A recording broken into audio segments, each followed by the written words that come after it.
سلامتی علماء حق و کل مومنین و مومنات بآواز بلند سلام اللہم صلی علی محمد و آل محمد. جملہ مرحومین مرحومات رضوان علی مرحوم جعفر مفتی جعفر حسین بانیان کے دیگر مرحومین اور اپنے مرحومین کو پیش نظر رکھتے ہوئے سورہ مبارکہ الفاتحہ. بسم اللہ الرحمن الرحیم.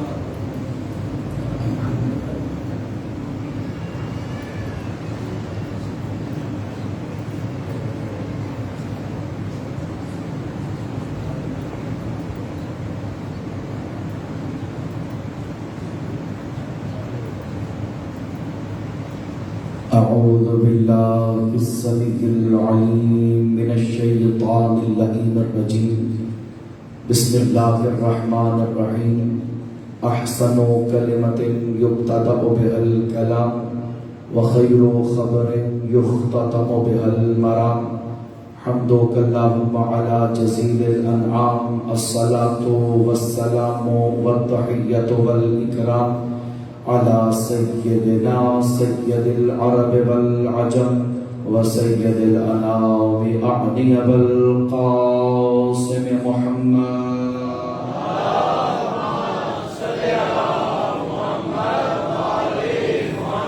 ثم الصلاة والسلام والتحية والإكرام على أهل بيته البررة الكرام ولا سيما علي عليه السلام جازم اعناق النواصب اللئام والذي رفعه علما للإسلام ولا سيما بقية الله المنتظر إمام زماننا.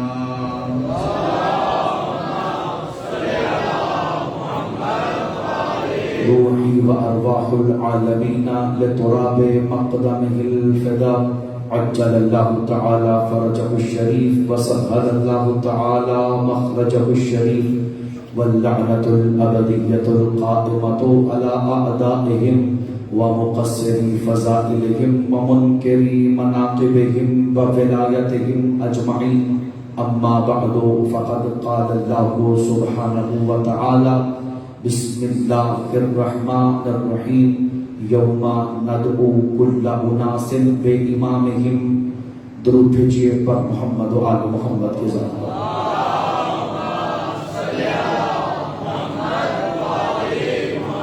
اپنی دعاؤں کی قبولیت ظہور تاجیل قائم آل محمد کے لیے پھر بھی زحمت صلوات عطا فرمائے.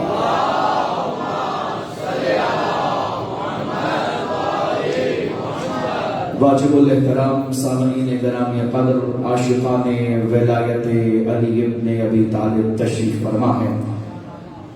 خالق کائنات آدم و عالم نے تخلیق بشریت کے بعد انسان کو گمراہی کے گھٹاٹوں اندھیروں سے نکال کے روشنی ہدایت سے منور کرنے کے لیے جہاں بولتے ہوئے نبی بھیجے وہاں چپ صحیفے بھی نازل فرمائے. اور معبود نے کتاب کائنات کے سر ورق پہ اس کو نہیں بھیجا جو ہدایت مانگنے آیا تھا بلکہ اسے پہلے بھیجا جو ہدایت بانٹنے آیا تھا. اللہ منگتوں سے کائنات شروع کرنا ہی نہیں چاہتا. پروردگار نے سب سے پہلے اسے بھیجا جو ہدایت عطا کرنے کے لیے آیا تھا، اس لیے کہ اس کی شان رحمانیت کو یہ زیب نہیں ہے کہ مانگنے والے ہوں اور بانٹنے والے نہ ہو. تو 14 صدیوں سے یہی سوال تو ہم پوچھ رہے ہیں، جب ایک انسان بغیر ہدایت کرنے والے کے نہیں رہ سکتا تو محمد کی اتنی لاڈلی امت آوارہ کیسے ہو سکتی ہے؟ تمہیں ڈھونڈ کے لانا پڑے گا جو مصطفیٰ کی امت کا امام ہوگا. اور اللہ نے کتاب ہدایت کو مکمل یوں کیا کہ کتاب بھی ساتھ ساتھ ہوگی، نصاب ساتھ ساتھ ہوگا، استاد ساتھ ساتھ ہوگا. نہ استاد کتاب کے بغیر کافی، نہ کتاب استاد کے بغیر کافی. یہ جو آپ نے بعض دکانوں پہ سٹیکر دیکھے ہوں گے نا، ہمارے لیے کتاب کافی ہے، یہ بغض آل محمد میں لکھا جاتا ہے، وگرنہ کوئی کسی کتاب کو کافی نہیں سمجھتا. حضور آپ بھی اپنے بچوں کو بازاروں سے کتابیں خرید کر گھر میں نہیں پڑھاتے، آپ بھی اس کے بیگ میں بستے میں کتابیں ڈال کے کہتے ہیں بیٹا وہ سیکھ کے آنا جو استاد سکھائے.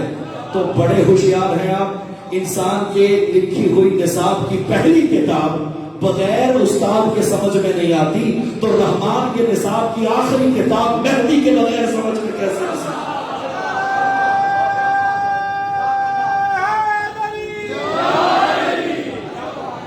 لہذا اللہ نے کہا ہے استاد بھی ہوگا، نصاب بھی ہوگا۔ اب یہ جملہ سنتے جائیے گا، اللہ نے قانون بنایا، جو قد میں چھوٹا تھا اس کے بارے میں حکم دیا کہ تم جاؤ اور بڑے کا احترام کرو، اس لیے کہ باقی انبیاء چھوٹے تھے، ان کی کتابیں بڑی تھی۔ اللہ نے فرمایا موسیٰ طور پہ تجھے آنے پڑے گا، اس لیے کیونکہ تو چھوٹا ہے، تیری کتاب بڑی ہے۔ زبور کے لیے داؤد تجھے زحمت کرنی پڑے گی۔ فرمایا اے جناب عیسیٰ آپ کو یروشلم تشریف لانا پڑے گا اگر انجیل چاہیے۔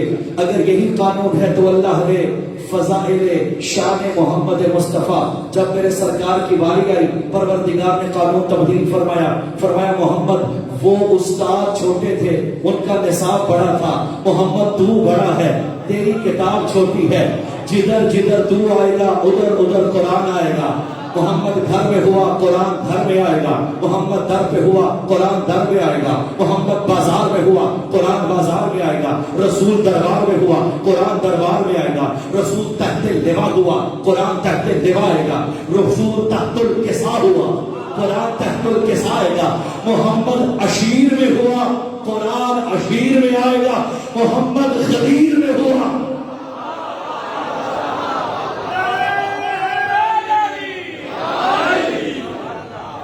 محمد عشیر میں ہوا قرآن عشیر اترے گا، محمد غدیر میں ہوا قرآن غدیر میں اترے گا۔ جائیے جا کے چیلنج کر رہا ہوں کسی مسلمانوں کی خستہ کتاب میں پوسیدہ سطر میں بھی مجھے دکھا دو اللہ نے کہا ہو محمد کھڑے ہو جاؤ سورہ الحمد آ رہی ہے، محمد گفتگو چھوڑو سورہ فاتحہ آ رہی ہے، نہیں دکھاؤ گے۔ مصطفیٰ جس کیفیت میں تھے آیت اسی کیفیت میں اترے گی۔ اب وزن خود کرو، 4 سال کی بطول تشریف لاتی محمد اس کے لیے بھی کرے۔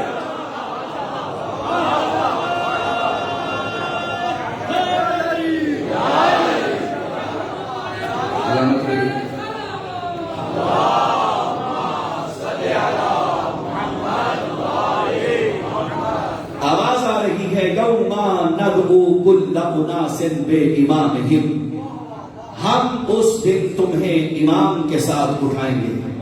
ہاتھ جوڑ کے بارگاہ عزت میں ایک سوال ہے، پروردگار اکیلے ملاقات ہو سکتی ہے؟ تو قرآن کی آیت ہے، ہمارا موضوع سخن یہی طے پایا، اللہ کہہ رہا ہے امام کے ساتھ آؤ۔ پروردگار امام ہی کیوں ضروری ہے؟ فرمایا اس لیے اگلے فقرے میں فرمایا فمن اوتیا کتابہ بیمینہ فاولئک یقرؤون کتابہم ولا یظلمون فتیلا۔ اس مطلب کو سمجھنے کے لیے لاحقہ آیت کو پڑھنا پڑے گا۔ اللہ کہہ رہا ہے ہم تمہیں امام کے ساتھ بلائیں گے اس لیے کہ ہم نے تمہیں پروانہ نجات دینا ہے۔ جس کے ہاتھ میں رزلٹ دائیں ہاتھ میں ہوگا وہ اچھے امام والا ہے اور وہی ہے جو قرآن پڑھ سکتا ہے۔ اگر یہاں پہ ٹھہر کے ایک جملہ سنیں، پروردگار امام کیوں چاہیے؟ فرمایا اس لیے کہ ہم نے رزلٹ دینا ہے اور لاوارثوں کو رزلٹ دیا نہیں جاتا۔ ہماری مدرسے میں سنت ہے ابو کو لے کر آؤ رزلٹ ملے گا۔ اللہ کہہ رہا ہے ہم نے تمہیں نامہ اعمال دینا ہے، تمہیں رزلٹ دینا ہے، امام لے کر آؤ۔ اچھا میرے بچوں کے لیے جملہ ہے، اللہ کہہ رہا ہے امام آئے گا تو رزلٹ ملے گا، اور اگر امام آیا تو رزلٹ دائیں ہاتھ میں ملے گا۔ پتہ چلا نجات کے رزلٹ کے لیے امامت ضروری مضمون ہے۔ اگر دائیں ہاتھ میں چاہتے ہو تو امام ساتھ لے کے آؤ۔ اچھا میرے جو بچے پڑھتے ہیں ان کو اور آسان سلیس انداز میں عرض کروں، آپ کے میٹرک میں 8 مضمون ہوتے ہیں، اگر کسی بچے کے انگلش میں 100/100 نمبر ہو، اس کے میتھس میں بھی 100/100 نمبر ہو، اور چلتے جائیے تمام 7 سبجیکٹ میں اس کے نمبر ٹھیک ہو، لیکن اردو میں وہ فیل ہو جائے، فرض کیجئے 3 نمبر ہو، تو کیا کہتے ہیں بچہ پاس ہو جائے گا؟ جی میں دوبارہ اپنے جوانوں سے پوچھوں، پھر اس نے 100 نمبر نہیں لیا میتھس میں 100 ہے، انگلش میں 100 ہے، کیمسٹری میں 100 ہے، فزکس میں 100 ہے، 100 نمبر والا بچہ ہے، ایک اردو میں 3 آ گئے تو آپ نے بچہ فیل کر دیا۔ پتہ چلا یہ 3 باقی سب کا بھی بیڑا گرک کر سکتے ہیں۔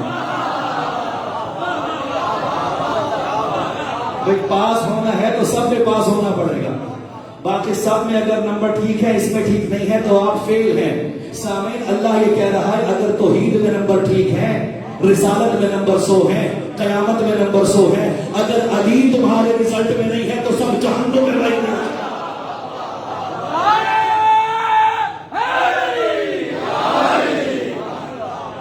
پورا پاس پڑھنا پڑے گا، اللہ کا پورا نصاب پاس کرنا پڑے گا۔ اچھا، یہاں پہ ایک اور بحث ہے، معرکۃ الآراء۔ کئی صدیوں سے سفر کرتی کرتی آج بھی ہمارے معاشرے میں 2 حصے بنائے ہوئے ہیں یہ بحث۔ کچھ کہتے ہیں کہ اللہ تک جانے کے لیے وسیلہ چاہیے، اور کچھ بزد ہیں کہ وسیلے کی ضرورت نہیں ہے۔ اچھا، یہ تقسیم سنی شیعہ کی تقسیم نہیں ہے۔ اکثریت مسلمانہ اس بات کے قائل ہیں کہ جز شفاعت محمد مصطفیٰ کوئی نبی بھی جنت نہیں جا سکتا، اور یہ ہمارا عقیدہ ہے، اس لیے کہ مالک و سید و سردار بھی ہیں، اور مالکوں کی اجازت کے بغیر غیر گھر میں آ نہیں سکتے۔ جس نے بھی جانا ہے ان کی سفارش ان کی شفاعت کے ساتھ جنت میں آنا پڑے گا۔ تو ہم وسیلے کے قائل الحمدللہ، تقریباً پوری امت مسلمہ وسیلے کے قائل ہے۔ اس تک جانا ہے، اس کو بلانا ہے تو وسیلہ ساتھ، لیکن پھر بھی ایک آواز اٹھ رہی ہے کہ اس کو بلانے کے لیے وسیلے کی ضرورت نہیں ہے۔ آئیے قرآن سے پوچھتے ہیں اور اسی آیت سے پوچھتے ہیں۔ اللہ کہہ رہا ہے یوم ندعو کل اناس بامامہم، جب ہم تمہیں بلائیں گے تو وسیلے کے ساتھ بلائیں گے۔ تو جب اللہ ہمیں بغیر وسیلے کے بلانا پسند نہیں کرتا تو خود بغیر وسیلے کے بھلا کیسے بات کر سکتا ہے؟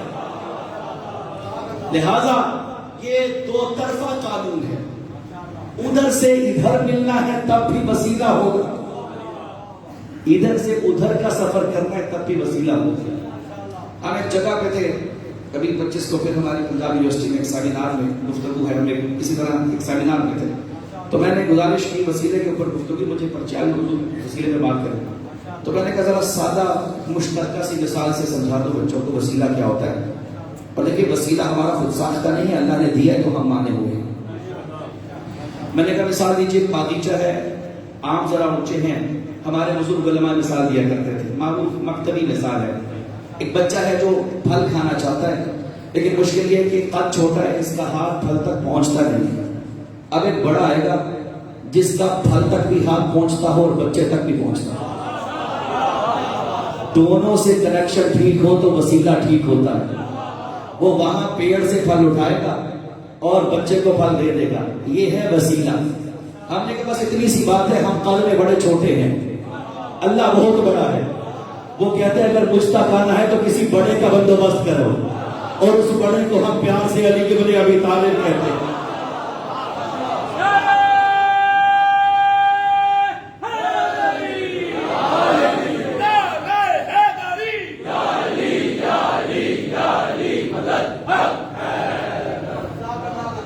اچھا، ہم تو ہیں وسیلے والے، ہمیں تو بڑی اچھی لگی آپ کی گفتگو۔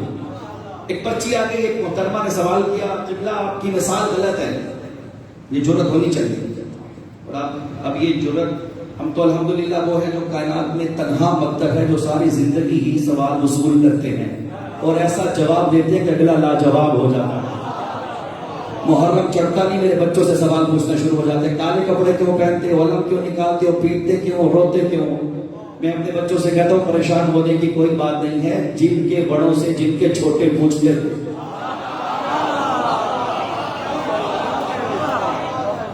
انہی کے بچوں سے ان کے بچے پوچھیں گے، اور الحمدللہ ہم وہ سوال ہی نہیں ہے جس کا گلا نہ گھونٹے ہو، جس کو ہم جواب نہ دیں۔ اب ایک پرچی آگے، پرچی پہ سوال بہت ٹیکنیکل تھا، مجھے سب سوال دلچسپ تھا۔ بچے نے سوال کیا کہ آپ نے مثال یہ دی ہے کہ ایک بچہ ہے جس کا قد چھوٹا ہے، وہ قد ننھا ہونے کی وجہ سے اس پھل تک رسائی حاصل نہیں کر پاتا، جبکہ اللہ کو کہہ رہے ہیں کہ نحن اقرب الیکم من حبل الورید، میں معبود تمہاری شہ رگ حیات سے بھی زیادہ قریب ہوں۔ کہ آپ کی مثال تو غلط ہو گئی، ہمارے سب کا قد اللہ تک پہنچ جاتا ہے۔ ہم نے کہا حضور آپ کا قد تو رسول تک بھی پہنچ جاتا ہے، جبھی تو 14 صدیوں سے کہہ رہے ہیں وہ ہم جیسا ہے، ہم اس جیسے ہیں۔ تو کہنے لگے جی اللہ کہہ رہے ہیں میں سب جگہ پہ ہوں، لہٰذا وسیلے کی ضرورت ہی نہیں، اور یہ عقیدہ الحمدللہ ہمارا پختہ ہے. الذی یحول بین المرء و نفسہ، قرآن میں خدا کہہ رہا ہے میں وہ جو تو اور تیرے درمیان آئے ہوں. یہاں رک کے جملہ تھوڑا تربیت ہے. قرآن کہہ رہا ہے جب تم 3 ہوتے ہو تو چوتھا میں ہوتا ہوں، جب تم 4 گفتگو کرتے ہو تو 5واں میں ہوتا ہوں. بس خلوت اللہ کے نام کرتے جاؤ، جلوتے وہ تمہارے سپرد کرتا جاؤ. اس کے ہونے کا احساس بیدار رہے، اس کے ہونے کا عقیدہ محفوظ رہے، تو انسان کی تربیت کے لیے تنہا یہ کافی ہے. اور ایک جملہ چلتے عرض کروں، حضرت امام خمینی رضوان اللہ علیہ سے کسی نے پوچھا حضور ایک جملے میں نصیحت کریے. انہوں نے فرمایا شما در محضر خداست. یہ وصیت کافی ہے، نصیحت کافی ہے کہ ہر کام سے پہلے دیکھنا کہ تجھے کوئی دیکھ رہا. سوال ٹیکنیکل تھا جی. اللہ تو ہمارے قریب ہے، ہمیں کسی وسیلے کی ضرورت نہیں ہے. میں نے کہا بیٹا دیکھیے پہلی بات تو ذہن میں رکھیے، اگر اللہ اتنا ہی قریب ہے تو ہر نماز میں یہ کیوں کہتے ہو کہ نماز پڑھتا ہوں قربتاً الی اللہ، اللہ کے قریب ہونے کے لیے؟ پتہ چلا کوئی فاصلہ ہے جس کو طے کیا جا رہا ہے. یہ خطابت کا جملہ ہی جواب نہیں. جواب کیا ہے؟ اگر آپ اہل دانش تھوڑا تفکر کریں تو اللہ کہہ رہا ہے میں تمہارے قریب ہوں. مجھے پورے قرآن میں دکھائیے کہیں اللہ نے کہا ہو کہ تم بھی میرے قریب ہو. یہ اشتباہ ہمیشہ ہوا. اللہ نے قرآن میں مصطفیٰ سے کہلوایا کہ آپ کہو قل انما انا بشر مثلکم، محمد تم کہو کہ میں تم جیسا بشر ہوں. تو لوگوں نے کہا دیکھو رسول کہہ رہا ہے کہ میں تم جیسا تو ہم نبی جیسے. اللہ نے قرآن میں ایک آیت بھیج دی قالو، یہ مشرک کہتے ہیں کہ ہم نبی جیسے ہیں. یعنی نبی کہہ سکتا ہے کہ میں تم جیسا، ہم نہیں کہہ سکتے کہ ہم نبی جیسے. اللہ کہہ سکتا ہے کہ میں تمہارے قریب ہوں، ہم اس کے قریب نہیں. ابھی تک جواب نہیں دیا ہم نے. مثال ذہن میں رکھے جواب آ رہا ہے. کیا مثال دی؟ کہ قد بڑا ہے، پھل کے برابر ہے، زحمت کریں گے تو ہاتھ سے پھل کو توڑا جا سکتا ہے. میں نے کہا یہ بات ٹھیک ہے، پھل انسان کے قریب ہے، لیکن اگر وہ انسان ہی اندھا ہو، تھوڑا تفکر کریں گے، وہ انسان ہی اندھا ہو، اسے کیا خبر پھل کس سمت میں ہے؟ وہ دائیں بھی ہاتھ مارے گا، بائیں بھی ہاتھ مارے گا، وہ نیچے بھی ہاتھ مارے گا، سامنے بھی ہاتھ مارے گا. لہذا پھل اس کے قریب ہے پر وہ پھل کے قریب نہیں ہے. کوئی ایسا بینا چاہیے جو آنکھیں رکھتا ہو، اس کا ہاتھ پھل پہ رکھ کے اسے بتائے کہ تم آپس میں قریب تھے. اسی بینا کو تو علی کہتے ہیں.